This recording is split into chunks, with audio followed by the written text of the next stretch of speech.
The gift of charity.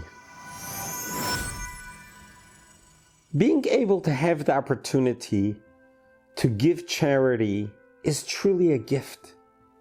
It's a gift. It's a gift to be able to be on the side, to be able to give charity. The concept of giving charity is what God has given us human beings, the ability to be able to help others. There's a discussion of why did God create people that are in need? Why couldn't have God given everyone equally so there wouldn't be a need to help people in need? And the great Talmud sages teach us that God created the people with needs so that people can show kindness and benevolence. This world is all about self-refinement. It's about benevolence. It's about kindness. It's about us human beings learning how to appreciate each other and how to respect each other, how to love each other, and how to care for each other. One of the fundamentals is the concept of charity. What is charity? Well, you take the word charity, how does that translate into real life? Well, in Hebrew, the word charity has a different word. It's called tzedakah. Tzedakah, the root of the word is tzedek, which means justice. So that when you see a person in need, you are doing justice by being the provider to assist the person who is in need. You are doing justice. What kind of justice are you doing? That God has given you provisions. God has given you means. God has been very generous with you, that your lot in life has given you the means so that you should be able to help others. That is justice. It's not necessarily charity. Charity kind of gives you the feeling that a rich person is doing something nice to a poor person. You're being charitable. You're being compassionate. In Hebrew, the word to give charity actually means you're doing justice. You're doing what's right. Not just what feels good, but what is right. And sometimes people just like to do things that feel good. But what about just doing things what is right? So very interestingly, the holy Rabbi, the Maimonides, writes about various levels of giving charity. Some give charity and their names are announced and people nod their heads to them, appreciating their kindness. Others give charity, and they give it in a way that not everyone knows, just the recipient knows. And then the greatest level of charity is when the recipient receives it, but has no idea where it came from. As a matter of fact, there's an interesting law that if a person drops money on the floor, on the ground, and a poor person finds it, you have fulfilled the commandment of being charitable. Even though you had no clue, you lost the money, you had no clue that a poor person was going to find it. But once they find it, it has been accomplished. Well, the greatest level of charity is to give it without anyone knowing. It's called matan beseter, giving money anonymously. So no one knows, only you and God knows. How beautiful that is. Because you're doing something that you're not going to get any immediate reward for. You're not even going to get a thank you because no one knows that you did it. You're doing it altruistically because it's the right thing to do. So let me share with you a story that just happened recently. So here, Mr. Avi Gross is on his way to Israel. He's an elderly gentleman, and he is standing in Jerusalem at the Western Wall, otherwise known as the Wailing Wall. And if you have been there before, it's the holiest site in the Jewish world, because that is where both temples stood before they were destroyed. The Wailing Wall is the remnant wall, the Western Wall, that survived all these years. As traditional, people come over, tap you on your back, and they ask you for charity. So a lot of panhandlers, a lot of fundraisers, people come there and they just ask you for handouts. And it's a great place to expect people to acquiesce and give you some change, give you some money, because you're at a holy site, you're a holy place, you're visiting from all around the world, and how could you say no for someone who has the handout?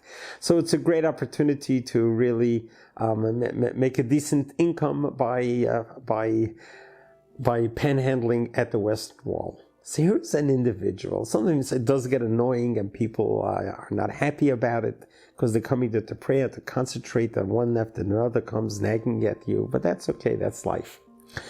This gentleman, Avi Gross, is standing there by the wall and he's praying. And a gentleman comes over to him and says, tzedakah, some charity. And he checks and he realizes he doesn't have any cash on him. And he tells him, I don't have any. And the guy says words to him as follows. He quotes, he says, charity saves from death. Why don't you check your pockets again? He was a little stunned by that pitch, but it's a justified pitch. It's a quote from the sages that charity will spare you from death. And he goes checking his pockets once again. And sure enough, in his inner pocket, he pulls out a dollar bill, an American dollar bill. And he says, here, have it. And the guy thanked him so much. It's an American dollar. It's not an Israeli shekel. It's a lot more value to it. And he blessed him, and he thanked him, and he blessed him with long life. And Avi finished his prayer at the Western Wall. When he got into his hotel, he gets a phone call to please pray for one of his best friends who was just in a horrific car accident.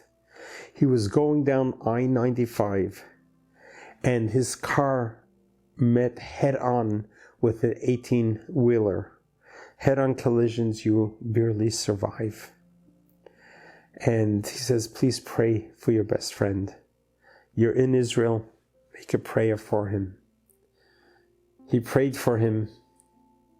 When he got back to New Jersey, he went to visit his friend who was fortunately recovering in the hospital.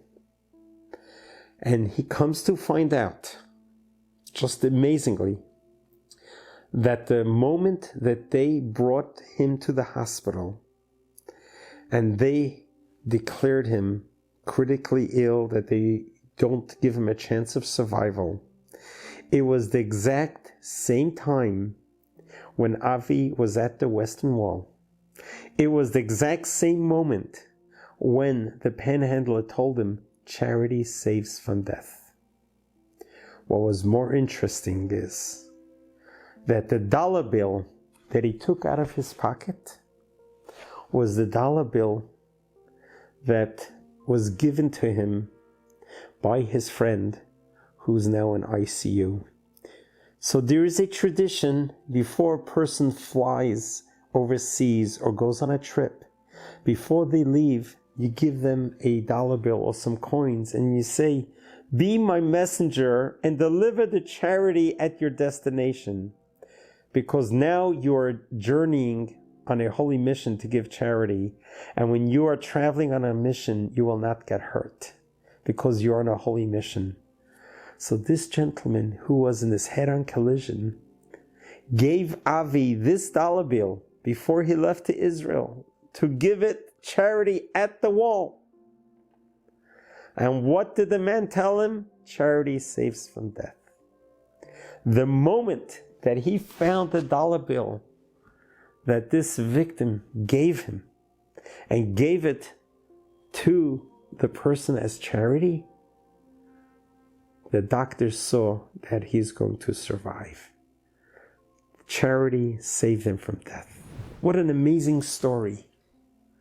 When you hear a story in real life, in real time, you realize and recognize that the words from our sages last forever.